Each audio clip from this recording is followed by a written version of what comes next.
Hello dear students, welcome back to my channel physics SPC. Electric charges and fields का एक question. 3 point electric charges हैं plus के Q. Each are kept at vertices of an equilateral triangle of side A. Determine the magnitude and sign of the charge to be kept at the centroid of the triangle so that the charges at the vertices remains in equilibrium. ठीक है, solution. सबसे पहले figure बनाइए, एक equilateral triangle बना लीजिए। मैंने ये एक इक्विलैटरल ट्राइंगल बना लिया। ठीक है, इसके इस वर्टेक्स ए पर इसे वर्टेक्स ए कह देता हूँ, इसे वर्टेक्स बी, इसे वर्टेक्स सी कह देता हूँ। इस पर प्लस के क्यू चार्ज प्लेस्ड है, इस पर भी प्लस के क्यू चार्ज प्लेस्ड है और इस पर भी प्लस के क्यू चार्ज प्लेस्ड है। इसकी साइड ए रखी है। इक्विलैटरल ट्राइंगल है तो सभी साइड इसकी ए होंगी, ये भी ए, ये भी ए, और एवरी एंगल 60 डिग्री होगा। कह रहा है सेंटर पर कितना चार्ज रखें, जिससे सेंटर पर ये कितना चार्ज रखें, चार्ज की वैल्यू पूछ रहा है और साइन भी पूछ रहा है कि चार्ज का साइन क्या होगा, है ना। Magnitude as well as sign दोनों पूछ रहा है, मैग्नीट्यूड एंड साइन, जिससे वर्टेक्स पर रखे चार्जेस इक्विलिब्रियम में हो, है ना। तो क्वेश्चन में ये गिवन है, हमें यहाँ लिख लेता हूँ गिवन कि the charges at the vertices remains in equilibrium। Equilibrium का मतलब क्या होता है? अगर चार्ज इक्विलिब्रियम में है तो उस चार्ज पर लगने वाला नेट फोर्स जीरो होगा, है ना। That is therefore net force on each charge is on vertex is equal to 0। इस वाले चार्ज पर लगने वाला नेट फोर्स भी जीरो, इस वाले भी पे नेट फोर्स जीरो। किसी भी एक वर्टेक्स पर लगने वाले नेट फोर्स की वैल्यू जीरो होगी अगर चार्जेस जो वर्टेक्स वाले चार्जेस हैं इक्विलिब्रियम में हैं तो इसका मतलब होता है ये। ठीक है, तो हमें क्या करना है कि इस किसी एक चार्ज पर नेट फोर्स निकालना है और उसे जीरो के बराबर करना है और कैपिटल क्यू निकल आएगा उससे। शुरुआत करते हैं। सबसे पहले हम इसके कारण इस पर फोर्स निकालते हैं, लिख भी देते हैं F1 इज इक्वल टू, इसके कारण इस पर फोर्स निकाल लें तो इन दोनों चार्जेस के बीच में फोर्स निकाल लें और ए पे निकाल लें। यहाँ लिख देते हैं electrostatic force on Q at A due to Q at B।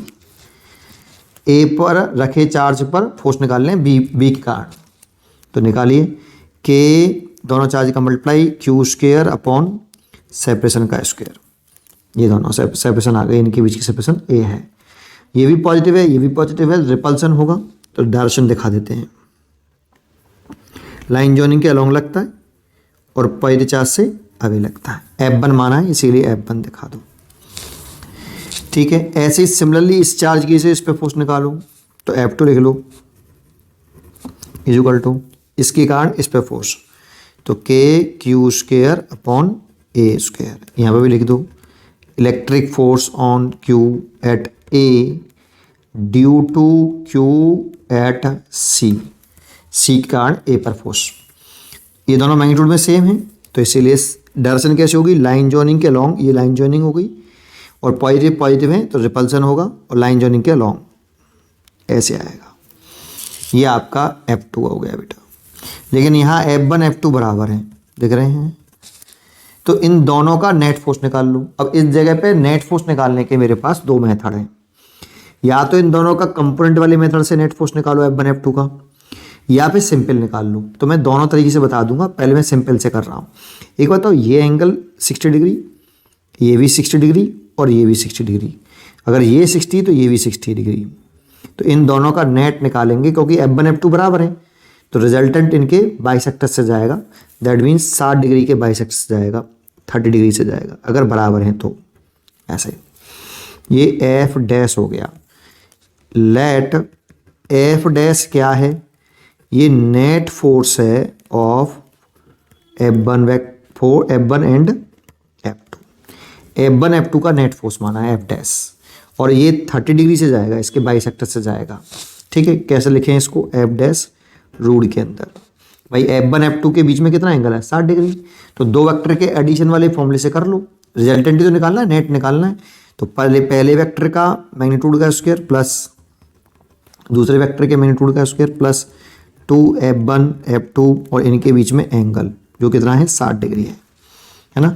लेकिन वैल्यू मत पुट करना ये वाली बेटा, F1 F2 बराबर है ना, तो सीधा सीधा लिख लो इसको ऐसे, F1 का स्क्वायर, F2 की जगह पर मैं F1 लिख देता हूँ, तो F1 का स्क्वायर प्लस 2, F2 की जगह पे F1 लिखूंगा तो F1 का स्क्वायर cos 60 की वैल्यू 1/2, 2 से 2 कट गया। ठीक है, नेक्स्ट पेज पे करता हूँ। यहाँ से अब आप सॉल्व कर लो इसको, तो F डैश आ जाएगा रूट के अंदर 3F1 का स्क्वायर, तो F डैश आ गया F1 रूट 3, और F1 की वैल्यू पुट कर दो अब, KQ स्क्वायर अपॉन ए स्क्वायर। के की वैल्यू जो है वो 1/4570 है, प्रोपोर्शनलिटी कांस्टेंट है वो। ठीक है, इंटू रूट 3, ये F डैश आ गया बेटा आपका। अब सोचो कि क्यूब का जो साइन होना चाहिए, लॉजिकली सोच रहे हैं पहले, क्यूब का साइन कैसा हो जिससे इस पर लगने वाला नेट फोर्स 0 हो जाए। तो बेटा ये नेगेटिव साइन होगा, अगर ये नेगेटिव चार्ज होगा तभी तो इसके और इस चार्ज के बीच में अट्रैक्शन आएगा ऐसे। और जब फोर्स की डायरेक्शन नीचे की तरफ आएगी तो ये वाला फोर्स और ये वाला फोर्स अगर मैग्नीट्यूड में बराबर और डायरेक्शन में अपोजिट तो नेट फोर्स 0 हो जाएगा। बट अगर मैं यहाँ पे इसका नेगेटिव साइन लेके सॉल्व करूँगा तो फिर साइन नहीं आएगा, फिर हमें लॉजिकली नेगेटिव साइन लगाना पड़ेगा अलग से। तो मैं एक काम करता हूँ, मैं ये मान लेता हूँ कि इसका साइन हमें पता ही नहीं है कि पॉजिटिव है या नेगेटिव है, और पॉजिटिव मान लेते हैं हम। ठीक है, जब साइन नहीं पता हो तो पॉजिटिव मान लो और सॉल्व कर लो। ठीक है भाई, अगर ये नेगेटिव, अगर मैं क्या कर दूं पता है, इस चार्ज को मैं नेगेटिव मान लूं कि भाई माइनस क्या है, तो इसकी तरफ से ये फोर्स F डैश हो गया, इन दोनों का नेट, तो इन दोनों का ये आ गया।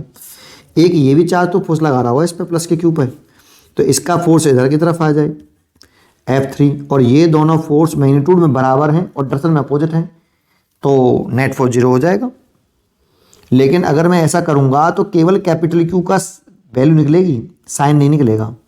इसलिए साइन सहित निकालने के लिए हम ये एज्यूम कर लेते हैं कि इसका साइन हमें पता ही नहीं है, और पता नहीं है तो इसका फोर्स हम इस तरह से समझ ले। देखो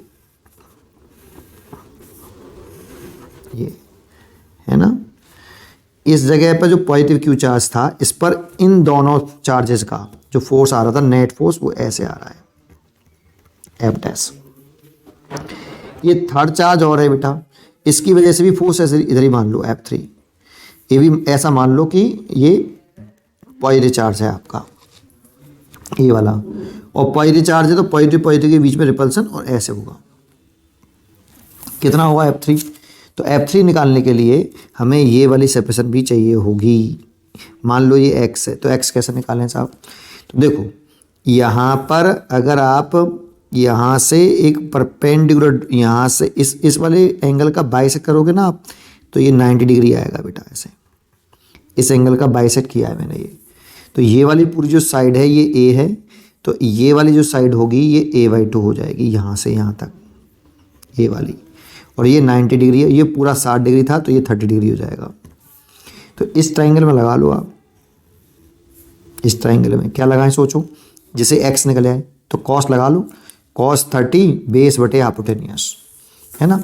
तो यहाँ मैं अगर लिख दूँ, यहीं लिख देता हूँ कि cos 30 is equal to base हो गया आपका A/2 और हाइपोटेनियस हो गया x, और x से निकालना है मेरे को, तो x इक्वल टू हो गया A/2 cos 30, तो A/2 cos 30 की वैल्यू हो गई √3/2, 2 से 2 कट गया, तो x आ गया A/√3, मतलब ये डिस्टेंस A/√3 आ गई।